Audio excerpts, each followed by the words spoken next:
ना ही भक्ति ॾाढी सरल अथव ऐं ना ही भक्ति सरल ही अथव, यानी पाण खे सरल बणाइणो आहे। सरल कोई मात्रा कोन्हे शब्द में। स यानी सीता जी, र यानी राम जी, ल यानी लक्ष्मण जी अची विराजमान थी वेंदा आहिनि, जेके माण्हू सरल थी वेंदा आहिनि। सरल यानी जेको बिल्कुलु भोलो भालो थी वञे, सरल थी वञे।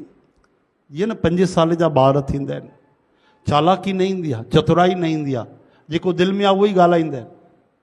चओ हरे राम। हा, घुमाए फिराए करे ॻाल्हाइणु न ईंदो आहे, कूड़ ॻाल्हाइणु न ईंदो आहे, हा न भाई। इहो ई सरल थियणु आहे। पीउ चएसि तो वञ दरवाजे ते, मुंहिंजो दोस्त वेठो अथई 5000 घुरण आयो आहे, चएसि मुंहिंजो पप्पा ॿाहिरि वियो आहे, त पुटु एॾो सरल आहे, उहो चवंदुसि ॿुधो अंकल असांजा पप्पा ॿाहिरि विया आहिनि, पप्पा सनानु था कनि, पप्पा ई चयो अथऊं तव्हांखे। उनखे कहिड़ी ख़बर, हू त वीचारो चई मूंखे पप्पा जो मैसेज ॾिनोमांसि, पप्पा त अंदरि वेठो आहे ॿुधायोमांसि। एॾी सरलता हुजे, कपट करणु अचे ई न।